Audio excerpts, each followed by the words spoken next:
A Cottage Grove home is destroyed by arson just as a convicted sex offender was scheduled to move in. Now, this is the second time in 3 months. Dane County Sheriff's investigators and ATF agents are working to find the arsonist. And News 3 reporter Dave Delosier back from the scene, and he joins us now in the newsroom. Dave. Yeah, Eric and Michelle, the evidence that those investigators found quickly led them to label this an arson. While they are looking for the person who did this, neighbors are looking for a way to keep the convicted sex offenders out of their community. When our deputies arrived, the flames were visible coming out of the home. That home on Gaston Circle in Cottage Grove has been the focus of concerns by neighbors. They'd been informed a convicted sex offender, 40-year-old Howard Nyberg, was going to be moving in soon. That changed shortly after 7:30 Sunday night when neighbors heard a loud explosion. It kind of rattled the house. You know, we said, whoa, what was that?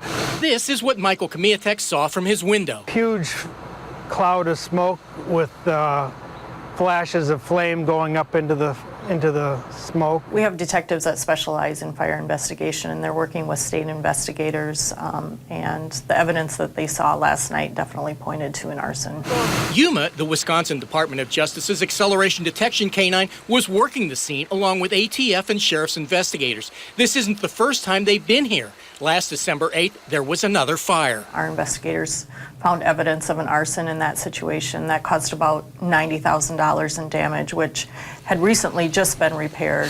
This latest fire left the home a total loss. While investigators look for answers, some neighbors are looking for a way to keep sex offenders out of their community. I was out yesterday handing out leaflets to get people to come to a council meeting to see if we could pass a law to keep the sex offenders out. There's 3 little kids under the age of 10 right next to it. The Wisconsin Department of Health Services is in charge of Nyberg's case. We contacted them to determine the future of Nyberg. They were unable to comment on his case. Now, on March 2nd, residents of the Cottage Grove will be taking their concerns to the town board. Eric and Michelle, back to you.